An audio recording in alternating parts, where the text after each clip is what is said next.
"I do," Helena answered simply. "Did she come here?" Helena nodded. "There is a bedroom here, and even a bed, in which she is supposed to have slept." "Good heavens!" At this point, there was a soft knock at the door, and the Drake's butler came in with a small animal, which he placed in Helena's arms. "Thank you, Forrester. I hope Mr. Darcy was quiet and good for his bath." Forrester bowed and left, noiseless as a shadow.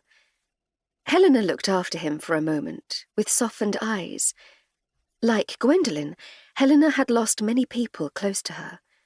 No wonder she was attached to this faithful retainer. Mr. Darcy bit him once, and poor Forrester wouldn't let anyone tell me about it for a whole day. I was furious when I found out, but it wasn't too late, thank God. Helena stroked the creature tenderly. It was the general shape and size of a Pekingese dog, but it had colourful scales instead of fur, small, useless wings halfway down its body, and, or so it seemed to me, an expression of simmering fury. I had schooled myself not to stare at it, lest I annoy it further, but today I thought it looked, if possible, even more sour-tempered, no doubt as a result of its involuntary ablutions. "Ma'am, I've been meaning to ask, what was it exactly that the original Drake did to receive these lands? Why so close to the Abbey of my family?" "I shall answer your question, Edith, on one condition." She carefully adjusted her lapdragon's collar. "Yes, that you will answer mine. What are your intentions?" There was a humorous quirk to her lips as she said this.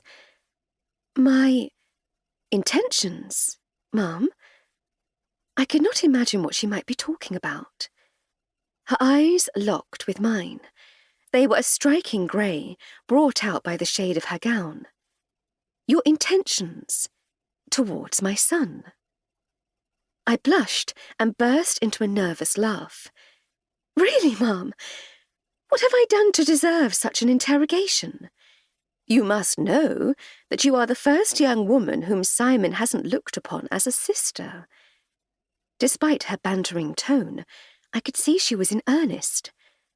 I sobered. "I suppose I am. Well, what do you intend to do?"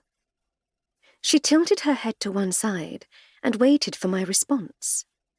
"I can't help thinking I have rather an unfair advantage," I said, stalling and trying to keep my tone light. "Perhaps Simon should be given the chance to compare me with other women who are also not his sisters, lest he make a hasty choice." "Unfair advantage? Pshaw! We women must take all the advantages we can. We get so few of them. I, for one, will never fault you for pressing your advantage." She then began to speak of other things, but my heart was beating quickly, and I did not follow them. Helena had as good as told me that Simon was infatuated with me, and that I should press in for the kill, so to speak. This was a most extraordinary conversation to be having with a young man's mother. It left me feeling whirled about. But then, I'd never had an ordinary conversation with Helena Drake. From the first time I had come to see her, this had been so. She was quite unlike anyone I had ever encountered. Perhaps she was an enchantress, and I her acolyte. I could not believe that I was magical, despite my newfound ability to heal dragon bites, but I could easily believe it of her.